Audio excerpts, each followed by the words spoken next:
Hello tout le monde, j'espère que vous allez bien, ça fait un bail. Aujourd'hui, je suis très contente de vous retrouver pour une nouvelle vidéo mode.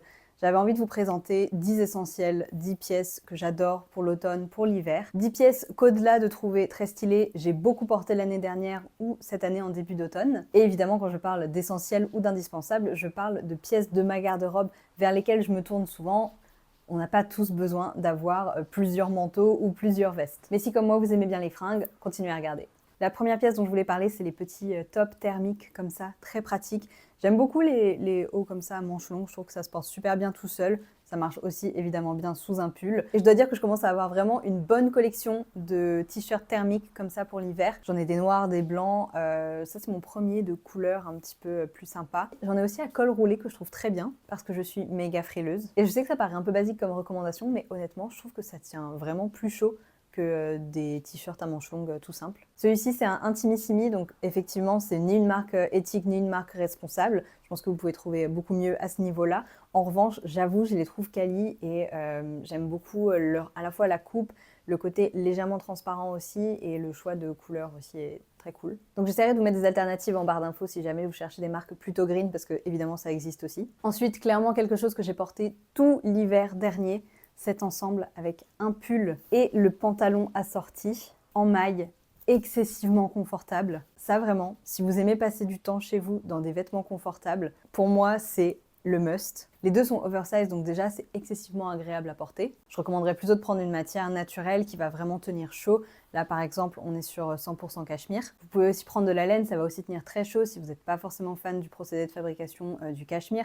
Mais sachant que dans les deux cas, que ce soit laine ou cachemire, on peut trouver des matières qui vont être certifiées, qui vont être plus respectueuses. Et j'avoue, cet ensemble, en fait, il est très chaud, il est très confortable. Je l'ai porté tellement souvent l'hiver dernier que j'ai racheté le même cette année en marron chocolat, que je trouve, encore une fois, très beau, très confortable. Et certains trouveront peut-être ça bête, mais moi je trouve ça agréable en fait d'avoir quelque chose à porter chez moi qui ne soit pas que un jogging ou des vieux vêtements, parce qu'en fait je passe beaucoup de temps chez moi. J'ai pas du tout envie d'être en jean à la maison. Moi ça me débecte comme idée, même si je trouve ça très beau et j'admire les gens qui peuvent rester en jean chez eux. Mais pour moi c'est pas très confortable. Du coup j'avoue j'aime vraiment mieux avoir ce genre d'ensemble un peu loungewear, très confortable, très cosy, dans lesquels on se sent vraiment à l'aise, surtout quand on reste assis quasiment toute la journée, et qu'en hiver, il fait super froid. Dans le même esprit, ce genre de gilet oversize un peu doudou. Celui-ci, c'est un Cézanne que je dois avoir depuis au moins 5 ans, je pense. Je dois dire qu'il est toujours aussi beau, et évidemment, je le précise, mais là, je montre les mailles sur des cintres. C'est vraiment juste pour la vidéo, pour que vous puissiez mieux le voir que si je le tiens comme ça à bout de bras. Mais les mailles, ça se met pas sur des cintres pour bien les conserver, pour qu'ils gardent leur forme.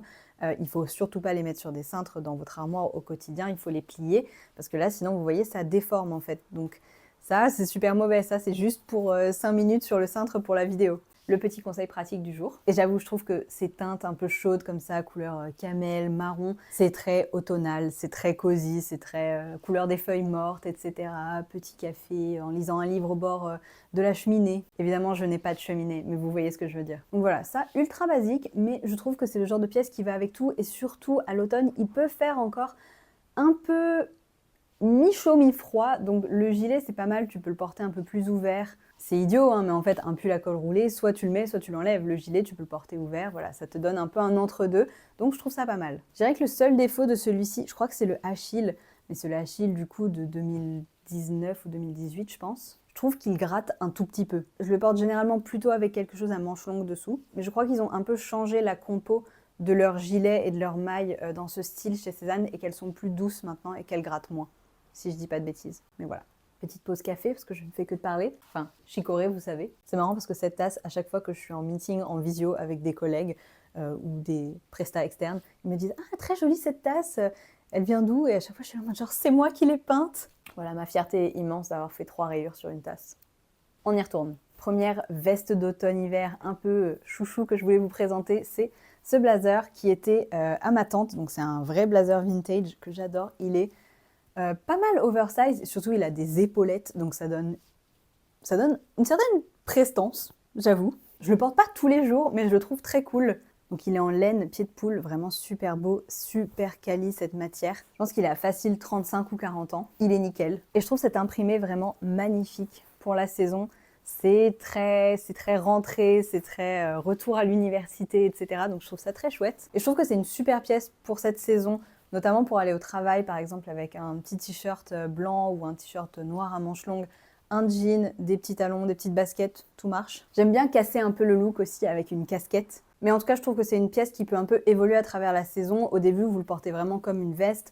Et à la fin, vous pouvez le porter avec un manteau par-dessus et avoir juste voilà, ça en guise de pull, entre guillemets, quand vous voulez avoir l'air un petit peu plus business casual. Donc voilà, petit blazer, pied de poule. Est-ce que c'est plus Prince de Galles que pied de poule? Je ne sais pas. Je ne suis pas très calée en imprimé, je dois avouer. Petit blazer à imprimer, vaguement pied de poule, vaguement carreau, couleur un peu marron kaki. Voilà. Ensuite, quelque chose que j'adore, les vestes en cuir. Selon ce que vous préférez, évidemment, il y a aussi des très beaux simili-cuir aujourd'hui si vous ne voulez pas porter de matière animale. En revanche, moi personnellement, pour ma consommation, je préfère du cuir vintage à du simili-cuir. Pourquoi? Parce que ça reste une matière synthétique, le simili, donc c'est du plastique. Certes, on en fait des très beaux aujourd'hui, mais ça tient moins chaud que la matière naturelle.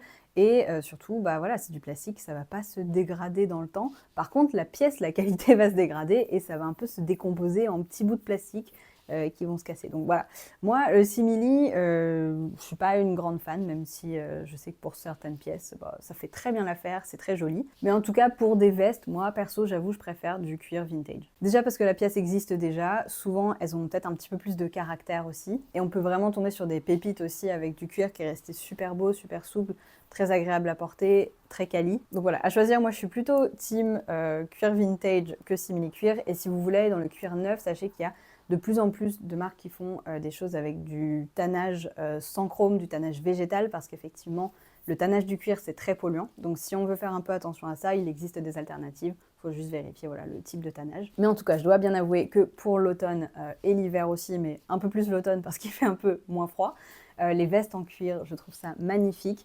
Là, par exemple, c'est un trench en cuir trop beau, vibe Matrix à fond, que mon copain m'avait offert pour mon anniversaire l'année dernière ou l'année d'avant. On était à Amsterdam et on est rentré dans une boutique vintage et j'avoue, j'ai essayé cette veste et je l'ai trouvée incroyable. Et il l'a trop kiffé aussi, donc il a dit vas-y, je te l'offre pour ton anniversaire. Et je la trouve vraiment trop belle. Je dirais que c'est pas non plus la pièce la plus facile en soi à porter de mon dressing parce qu'elle est quand même assez forte. Et en réalité, ça pourrait très bien marcher un style un peu à la Hailey Bieber qu'on voit passer des fois sur Pinterest, en mode t-shirt blanc, jean, des petites bottines, ou même juste avec une petite robe et des bottines, ça marche aussi. Et on va dire que ça compte pour une pièce, mais dans le même esprit, j'ai aussi acheté cette petite veste dans une friperie à Bruxelles il n'y a pas longtemps, en septembre. Donc c'est une petite veste en cuir un peu droite, un peu façon saharienne, mais il manquait la ceinture.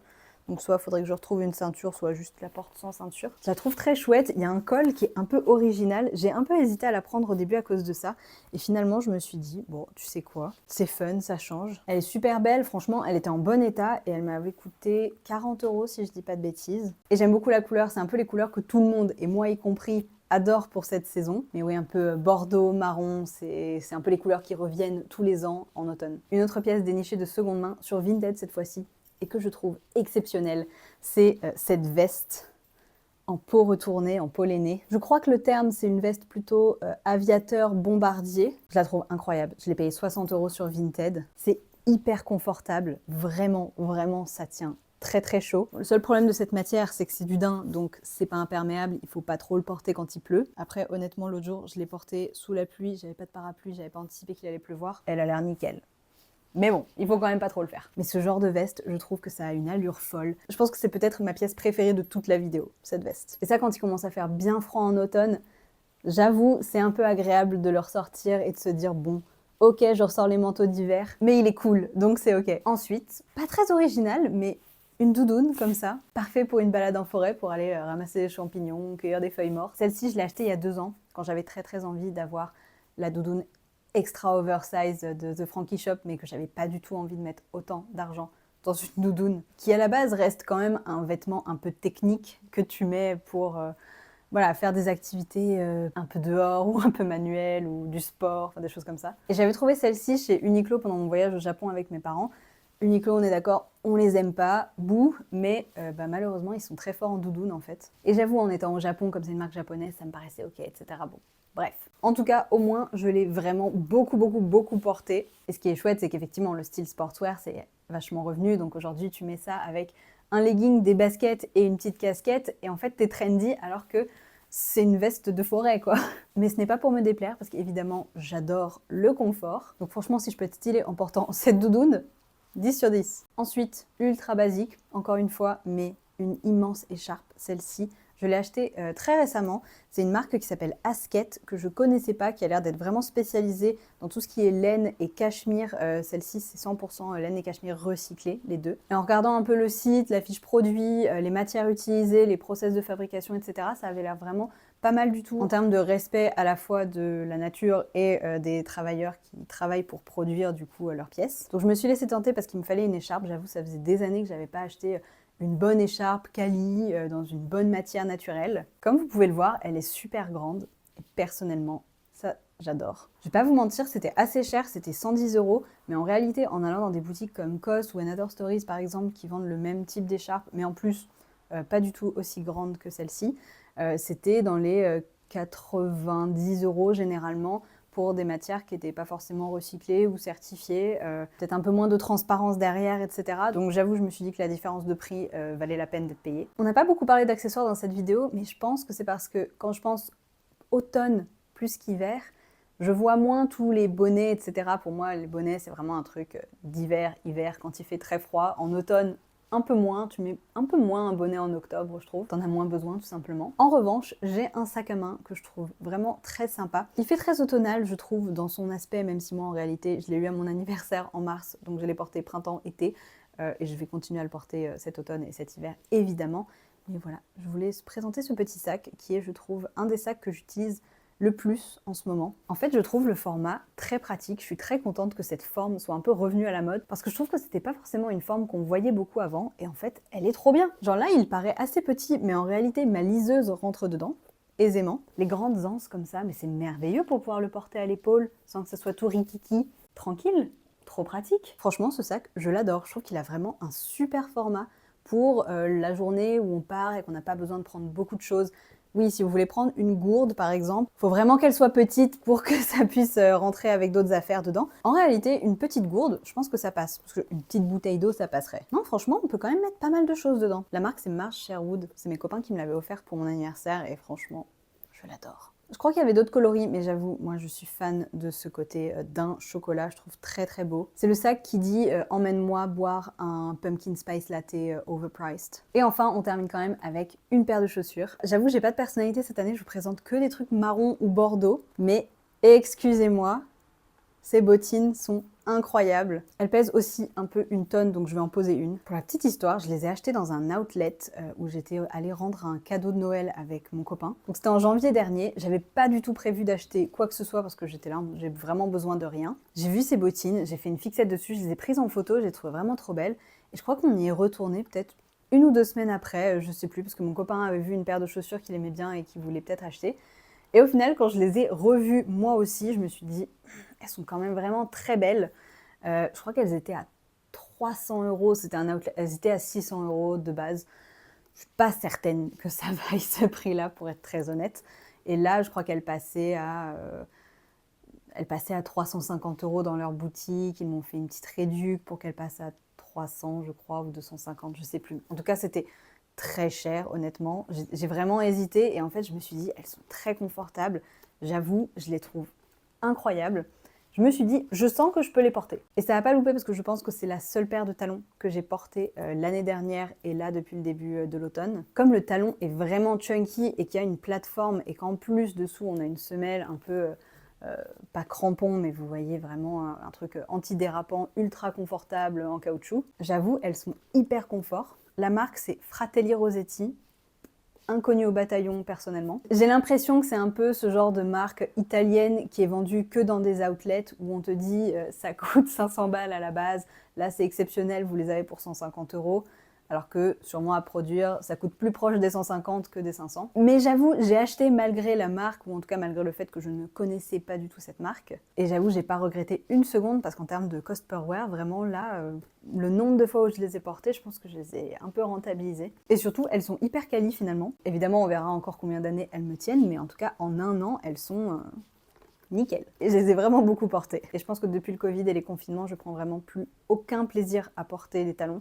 D'ailleurs, j'ai vendu presque toutes mes paires de talons. Je pense qu'il me reste peut-être 2 ou 3 paires de bottines à talons que je porte avec plus ou moins de conviction et d'envie. Mais celles-ci, je vais pas dire des chaussons parce que rien n'est aussi confortable qu'un chausson, mais presque. Et voilà pour les 10 pièces que j'adore et que je porte beaucoup en automne et en hiver. N'hésitez pas à me dire en commentaire quelles sont les pièces que vous portez tout le temps, les indispensables de votre dressing pour cette saison. J'espère que cette vidéo vous a plu. Si c'était le cas, n'hésitez pas à la liker et à vous abonner si vous n'êtes pas encore abonné à ma chaîne. Je vous retrouve très bientôt, je l'espère, pour de nouvelles vidéos. Et en attendant, prenez soin de vous. Ciao!